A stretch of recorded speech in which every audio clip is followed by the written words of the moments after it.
Welcome back, guys. This is game 5 of Leenock versus Naniwa. Leenock using the blue Zerg Timbers account and Naniwa as the red Protoss. They are spawning on Xel'naga Caverns, and as I said, this is game 5. Leenock's up 3 in this best of 7 to Naniwa's 1, so this match is for all the bananas for Leenock. So as I said a couple of games ago, Leenock is 16 years old, still in high school in Korea, and still finds time to do his studies and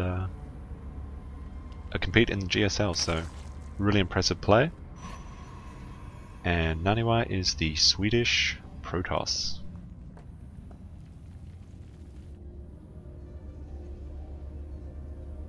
Looks like Naniwa is going for another Forge first / Nexus first. He's been doing this for every game so far, and he usually goes Nexus first, although I can't imagine he'll do that after the last round where he lost to a all-in by Leenock with the hatchery cancel, which is a really interesting move. Leenock going for that 13 gas, same build he's gone every game as well. You've got to do what you know. Now the problem for Naniwa is this is Xel'naga Caverns, so we've got this really big choke. He's going to need a lot of cannons to protect from roaches, which Leenock is obviously favouring in this matchup. Naniwa is patrolling with his probe as usual. I just don't think that a Nexus first or a Forge first is the right move for Naniwa. Look, he's up, yeah, another Nexus first. It's going to be so hard to defend this open choke. He's got 3 paths of attack, and he's going to have to wall off this area just so the Lings can't run by into his main. And then he's going to need additional building sets. It's just not a very good build for Xel'naga Caverns, in my opinion.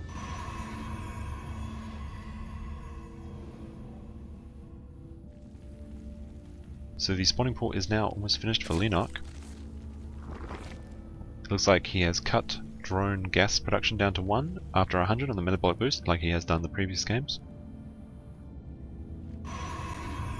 We do have that Forge and Gateway coming down from Naniwa, as we've seen for the past 4 games. So we're going to have to see, is Leenock going to go for the same build, or is he going to try and macro up some? He's getting those full Zerglings to deal with that probe, and the Roach Warren is going down. Leenock at his 15 drones, which was the same amount of drones he used in game 1 and game 4. So very all in. If it doesn't kill the Nexus, you've really lost. And of course he's been very good about taking out the scouting zealots, so patrolling the watchtowers, so that he can really get that all in with before any additional cannons go up. The first cannon is up, as well as the Nexus for Naniwa.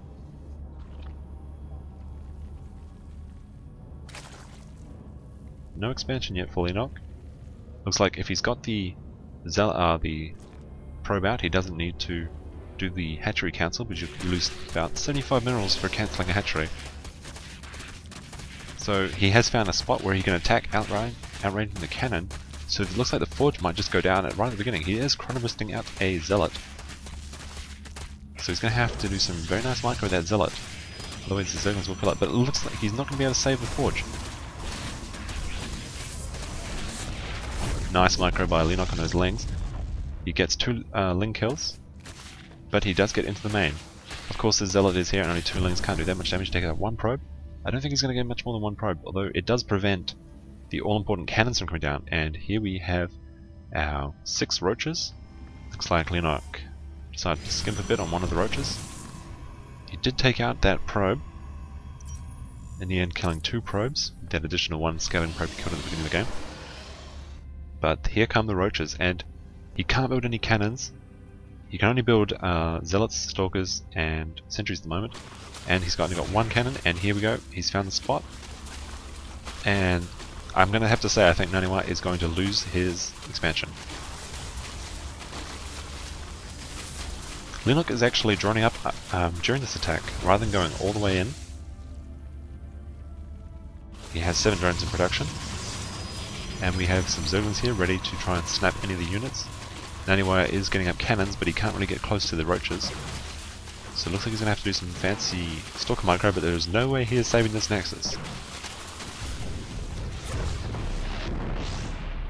Wow, that was a really good move by Leenock. He only has lost 4 units for the Nexus, and that's just so bad for Naniwa.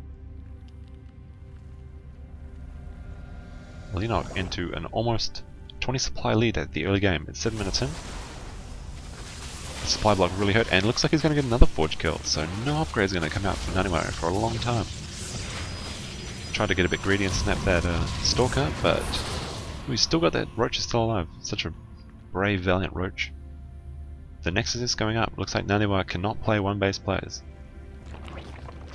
And we have melee level 1 coming out again. That's what we've been doing over the ranged upgrades. He has been using Zerglings and Banelings, which is always cool to see. And it looks like he's continuing to patrol the map. He's taking his lead, he's not getting too greedy. And he's really forcing Naniwa to skimp on any of the buildings he wants to put in positions where he can't defend them. Leenock's production is now kicking in with more drones. He's up to 35 drones versus 30 probes, although Naniwa is forced to oversaturate his main while his Nexus comes up. Layer coming down for Leenock, and he's still about 20 supply lead. He's trying to get the upgrade advantage now as well, since the forge won't be out for a while again. In fact, it looks like Naniwa has given up on the forges, which is going to be really bad for him once those Zerg upgrades start to kick in. He's going to be behind. He is chrono boosting 3 gateways though, so he might be getting really aggressive soon. He might think that Leenock is going to get greedy and drone up to a really high drone count. He has got 4 gateways active now. But we have these really... Oh, and look, Leenock, he took out the... There's a brilliant... He tried to save the probe with that force field, but those Zerglings took out the probe, forcing him to bring another probe out, and that delays the pylon, and that delays the push. And Leenock now knows, and now he's only building spine crawlers, roaches, and lings. So by the time these gateway units get here, he's going to have 3 spine crawlers up. He's already got quite a lot of roaches. This gateway army isn't going to do much. He's got force fields, so if he pulls off some Magic Johnson force fields, maybe. Leenock is getting the Glial Reconstitution, as well as Burrow, which is going to nullify those force fields. Continuing to take his lead in supply of about 20.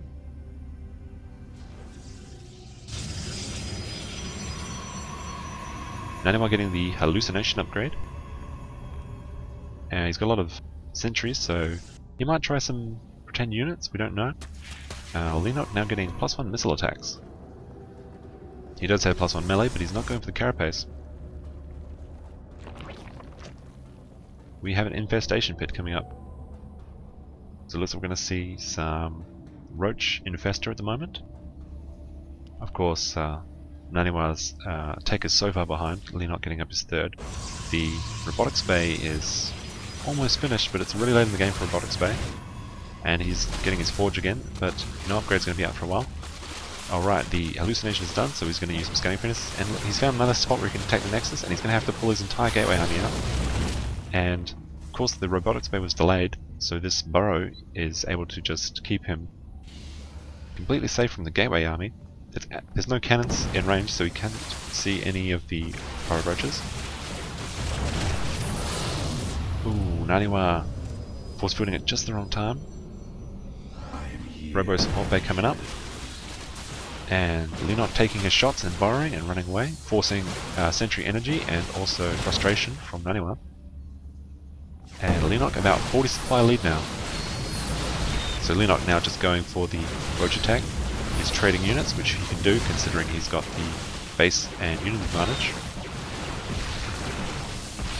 So Naniwa cleans up that roach army. Couple escape, and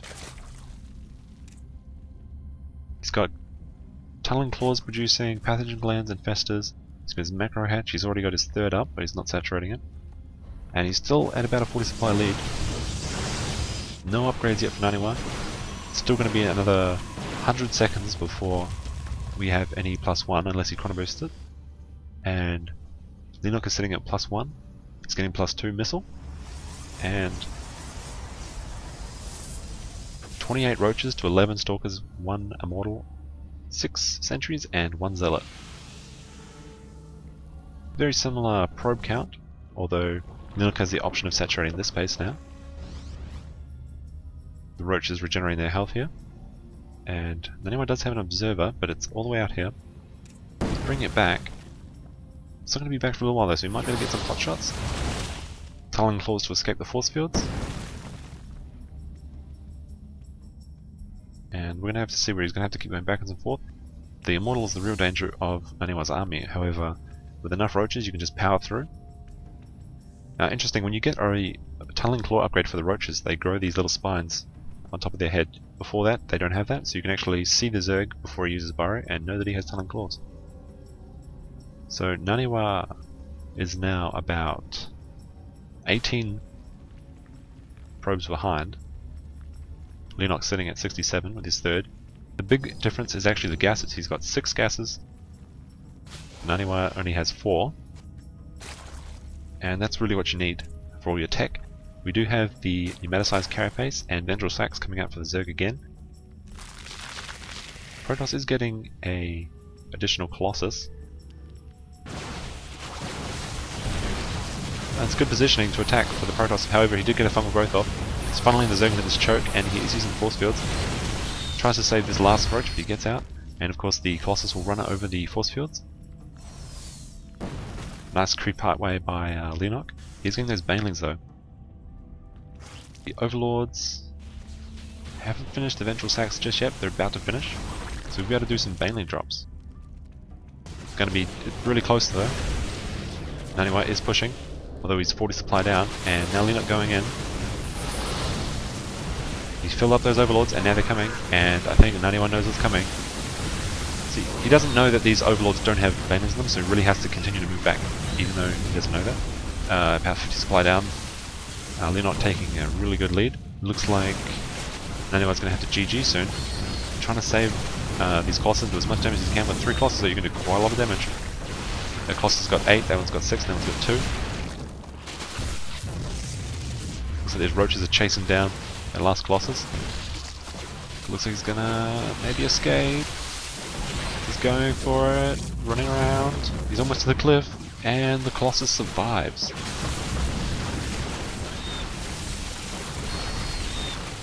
It looks like his roach army is going to get destroyed. Naniwa moving his Colossus back just a little bit more, just to make sure that the roaches don't do anything sneaky. And Naniwa's third is now coming up. Of course, Naniwa is still 50 supply behind, so Leenock, it's really Leenock's game to lose at this point.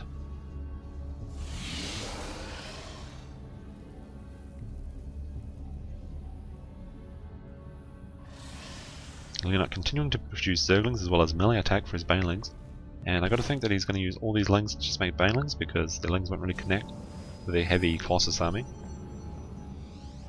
So we have the Protoss just relaxing down here with his Colossus, trying to guard his 3 bases. It's really going to be hard for him to do so though, with Leenock coming in with a 60 supply lead now.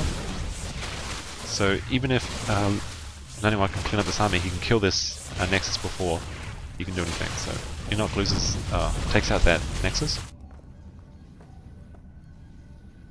Naniwa is really feeling the mineral pinch. His mineral patches are about 25% left on each one. We have a nice fungal by the Zerg, and he is burrowing under those force fields so we can get close to this Colossus. This Colossus is fungal road, so it can't move back. Down to 2 Colossus. 1 Colossus has 15 kills, the other has 5 kills, it's the selecting Colossus.